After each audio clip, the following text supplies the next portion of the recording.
اعوذ باللہ من الشیطان الرجیم بسم اللہ الرحمن الرحیم۔ محترم والدین، اساتذہ کرام اور عزیز طلباء، السلام علیکم۔ آج ہم اکیڈمک اردو جماعت چہارم کی کتاب کے صفحہ نمبر 25 پر سبق نمبر 7 پڑھیں گے۔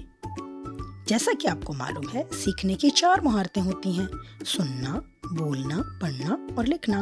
اس سبق کو پڑھانے کے بعد بچے کو جو مہارتیں سکھانا ہمارا مقصد ہے وہ ہیں سننا، بولنا، پڑھنا اور لکھنا، اور بلوم ٹیکسانومی کا پہلا درجہ ہے یاد رکھنا۔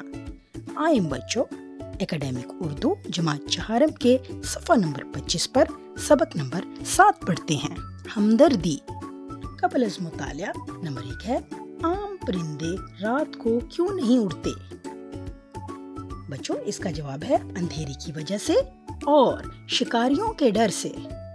نمبر 2 ہے جگنو رات کو کیوں اڑتا ہے؟ جگنو اپنی روشنی کی وجہ سے رات کو اڑتا ہے۔ آئیں بچوں، اب ہم نظم پڑھتے ہیں۔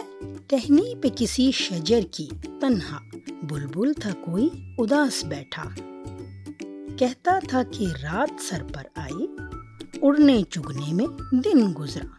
بچوں، اس کی نثر ہے: کسی شجر کی، کسی درخت کی شاخ پر ایک بلبل اکیلا بیٹھا ہوا تھا۔ وہ اداس تھا کہ رات ہو گئی ہے اور اڑنے میں اور دانہ چگنے میں پورا دن گزر گیا ہے۔ اگلا شعر ہے: پہنچوں کس طرح آشیاں تک، ہر چیز پہ چھا گیا اندھیرا۔ کہ ہر چیز پر اندھیرا چھا گیا ہے، ہر طرف اندھیرا ہو گیا ہے، میں کس طرح اپنے گھر تک پہنچوں گا؟ سن کر بلبل کی آہوزاری، جگنو کوئی پاس ہی سے بولا۔ کہ جب جگنو نے بلبل کی فریاد سنی تو وہ بولا، حاضر ہوں مدد کو دل و جان سے، کیڑا ہوں اگرچہ میں ذرا سا۔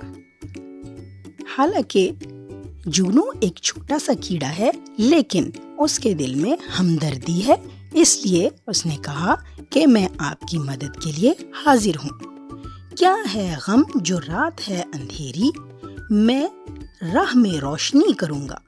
جگنو نے بلبل سے کہا کہ آپ پریشان نہ ہو، بے شک کالی رات ہے، لیکن میں آپ کے راستے میں روشنی کروں گا۔ اللہ نے دی ہے مجھ کو مشعل، چمکا کے مجھے دیا بنایا۔ کہ اللہ تعالیٰ نے مجھے روشنی عطا کی ہے اور مجھے دیے کی طرح روشن کر دیا ہے۔ ہیں لوگ وہی جہاں میں اچھے، آتے ہیں جو کام دوسروں کے۔ جگنو نے بلبل سے کہا کہ دنیا کے اندر وہی لوگ اچھے ہوتے ہیں جو دوسروں کی خدمت کرتے ہیں، جو دوسروں کے کام آتے ہیں۔ یہ نظم علامہ محمد اقبال رحمۃ اللہ علیہ نے لکھی ہے۔